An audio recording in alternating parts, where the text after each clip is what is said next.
दुनिया में दो तरह के लोग होते हैं। एक वे जो छोटी सी प्रॉब्लम आ जाने पर घबरा जाते हैं और दुखी हो जाते हैं। दूसरे वह लोग होते हैं चाहे कितनी भी बड़ी मुश्किल उनकी ज़िंदगी में आ जाए लेकिन वह हमेशा खुश रहते हैं। आइए इसको एक छोटी सी कहानी से समझते हैं। एक गरीब आदमी बड़ी मेहनत से एक एक रुपए जोड़कर एक मकान बनवाता है। उस मकान को बनवाने के लिए वह पिछले 20 वर्षों से एक एक पैसा बचाता है और इकट्ठा करता है ताकि उसका परिवार छोटे से झोंपड़े से निकलकर पक्के मकान में सुखी से रहने लगे। आखिरकार एक दिन मकान बनकर तैयार हो जाता है।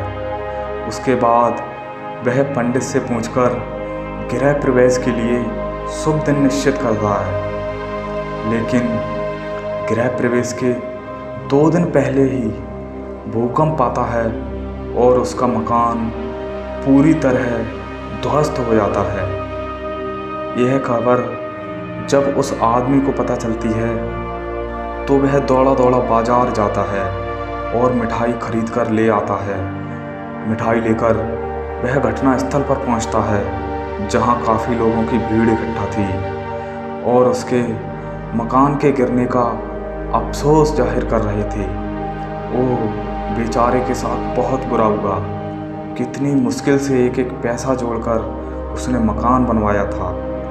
इसी प्रकार लोग आपस में तरह तरह की बातें कर रहे थे। वह आदमी वहां पहुंचता है और थैले से मिठाई निकालकर सबको बांटने लगता है। यह देखकर सभी लोग हैरान हो जाते हैं।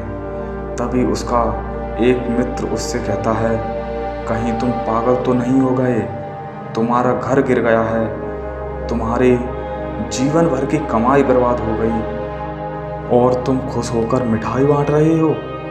वह आदमी मुस्कुराते हुए कहता है, तुम इस घटना का सिर्फ नकारात्मक पक्ष देख रहे हो, इसलिए इसका सकारात्मक पक्ष तुम्हें दिखाई नहीं दे रहा है। ये तो अच्छा हुआ कि मकान आज ही गिर गया, वरना तुम ही सोचो अगर यह मकान 2 दिन बाद गिरता तो मैं, मेरी पत्नी और बच्चे सभी घर के अंदर होते, तब कितना बड़ा नुकसान होता।